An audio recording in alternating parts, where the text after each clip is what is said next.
क्या उस संभल में इतना प्राचीन मंदिर क्या रातों रात प्रशासन ने बना दिया? क्या वहां बजरंगबली की इतनी प्राचीन मूर्ति रातों रात आ गई?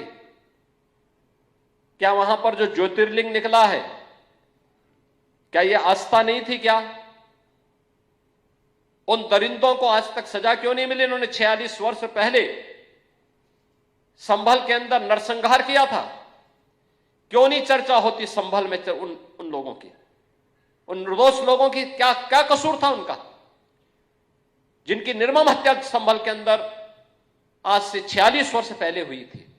लेकिन जो भी उस सच को बोलेगा उसको धमकी दी जाएगी, उनका मुंह बंद कराने का प्रयास होगा।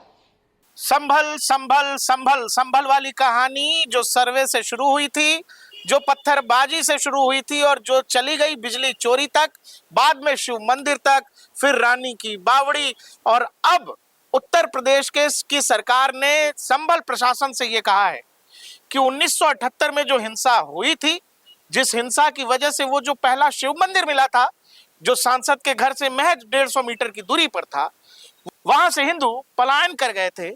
योगी आदित्यनाथ की सरकार ने जरा कहा है कि जरा वो वाली फाइल लेके आओ, और वो फाइल लेके ही नहीं आओ, 7 दिन के अंदर उस फाइल पर रिपोर्ट चाहिए। राहुल भाई हैं हमारे साथ। राहुल भाई, ये पूरी कहानी कहाँ जाती दिख रही है? और 1978 का मामला, सरकारें तो फाइल दबाती हैं, उत्तर प्रदेश की सरकार कह रही है वो फाइल निकालो।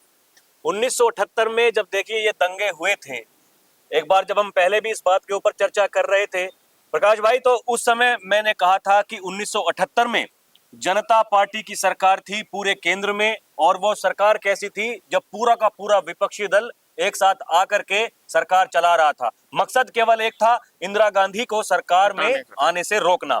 उत्तर प्रदेश में भी जनता पार्टी की ही सरकार थी, और क्योंकि गठबंधन की सरकार थी, बीजेपी उसमें शामिल थी। अब जब गठबंधन की सरकारें चलती हैं तो बहुत सारी चीजें ऐसी होती हैं जहां पर आपको संतोष करना पड़ता है, वो आप सामने लाना चाहते हैं, लेकिन क्योंकि गठबंधन के जो दल हैं भाई वो अलग अलग विचारों के होते हैं, तो आपको कुछ ना कुछ करके तालमेल इस तरीके से बैठाना पड़ता है कि कोई नहीं, अगर बात दबने से कुछ भला हो सकता है तो बात को दबाना चाहिए। लेकिन क्योंकि सूबे के मुखिया योगी आदित्यनाथ वो ऐसा चेहरा है जो एक बार वो ठान लेते हैं तो फिर तो वो अपने केंद्रीय नेतृत्व की भी नहीं सुनते हैं, और यही वो कारण है कि योगी जी को बार बार हटाने की कोशिशें की गई, लेकिन उनका नेतृत्व इतना मजबूत है, वो इतना बड़ा चेहरा बन चुके हैं कि अब उनके सामने किसी की भी नहीं चलती। वो चाहे देश के प्रधानमंत्री हो, गृह मंत्री हो, या बीजेपी के और बड़े नेता हो, और यही वो कारण है कि अब योगी आदित्यनाथ ने यह तय कर लिया है कि संभल में जिस तरीके से हिंदुओं का पलायन हुआ, जिस तरीके से लोगों को मजबूर होना पड़ा अपना घर छोड़ के जाने के लिए,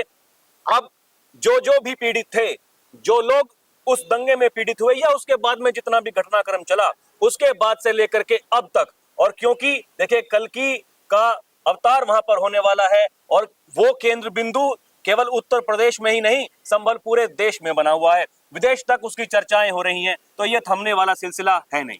हमारे जो शास्त्र हैं, हमारे जो पुराण हैं, उनमें इस बात की चर्चा, जैसा राहुल कह रहे थे, कि जो कलयुग में कल्कि का अवतार होगा वो अवतार संभल में होगा।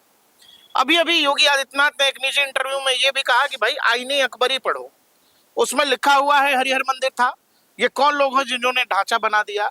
ये पूरी कहानी शुरू वहां से हो रही है जहां से हमको दिख रही है कि भाई पत्थरबाजी की घटना हुई या फिर सर्वे टीम की घटना हुई। योगी आदित्यनाथ कह रहे नहीं, ये कहानी की शुरुआत 1978 से हुई। 29 मार्च 1978 की घटना को जोड़ करके योगी आदित्यनाथ बात कर रहे हैं, कह रहे हैं कि अगर 150 मीटर की दूरी पर जो सांसद का घर है, वहां से 150 मीटर की दूरी पर अगर शिव मंदिर था तो वो उस हालत में क्यों था कि उसको खोद के निकालना पड़ा, और वो कौन लोग थे जिन्होंने उस शिव मंदिर को मिट्टी से ढक दिया या कूड़े से ढक दिया, और अब वहां पूजा पाठ भी हो रहा है।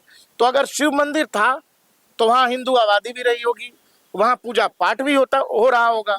योगी आदित्यनाथ अब यही कह रहे हैं कि वो लोग कहाँ गए जो लोग यहाँ के मूल निवासी थे, वो लोग कहाँ हैं जिन लोगों को यहाँ से छोड़कर जाना पड़ा। वो लोग ऐसा तो है नहीं राहुल की पत्थरबाजी की घटना के बाद गए, वो 1978 की घटना से। वही देखो भाई, कई बार राजनीति में क्या होता है, कुछ लोगों को लगता है कि कोई चीज अगर जमीन के नीचे दफन कर दी गई वो आएगी नहीं, लेकिन ये उत्तर प्रदेश है और यहाँ पर योगी आदित्यनाथ की सरकार है।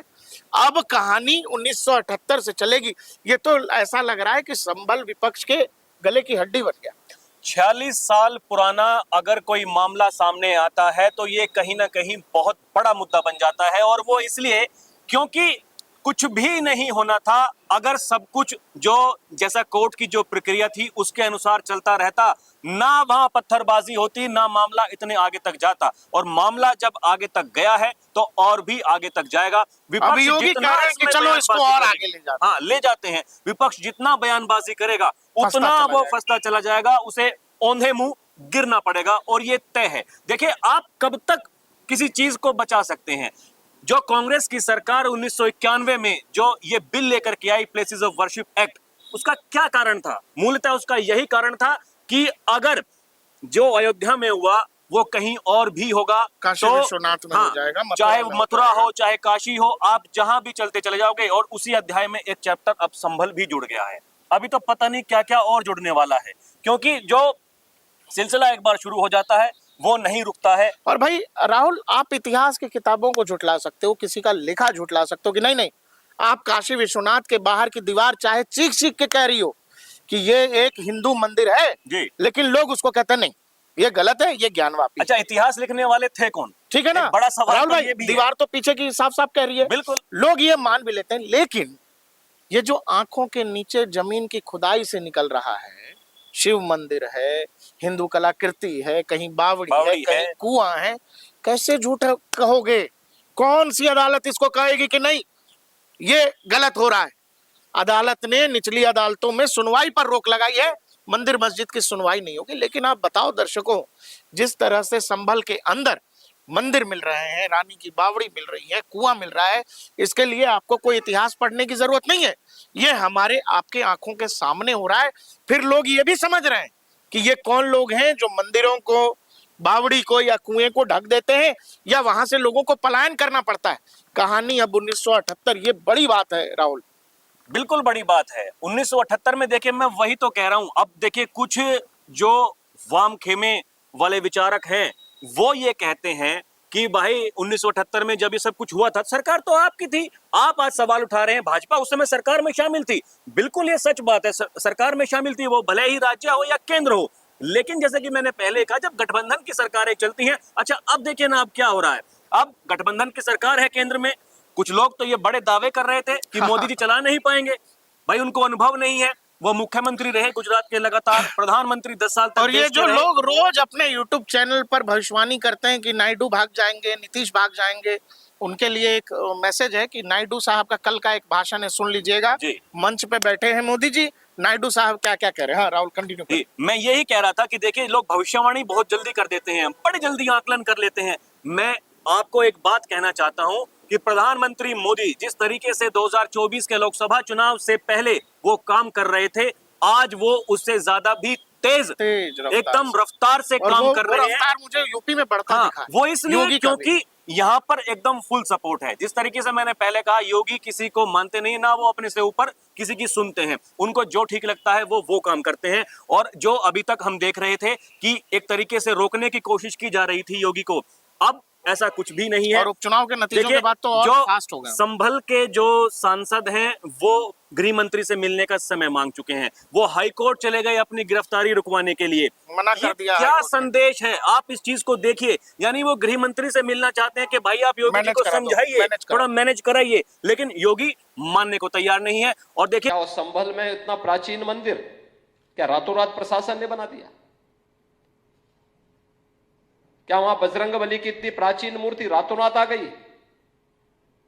क्या वहां पर जो ज्योतिर्लिंग निकला है, क्या यह आस्था नहीं थी? क्या उन दरिंदों को आज तक सजा क्यों नहीं मिली? इन्होंने 46 वर्ष पहले संभल के अंदर नरसंहार किया था, क्यों नहीं चर्चा होती संभल में उन लोगों की, उन निर्दोष लोगों की? क्या क्या कसूर था उनका, जिनकी निर्मम हत्या संभल के अंदर आज से 46 वर्ष पहले हुई थी? लेकिन जो भी उस सच को बोलेगा उसको धमकी दी जाएगी, उनका मुंह बंद कराने का प्रयास होगा।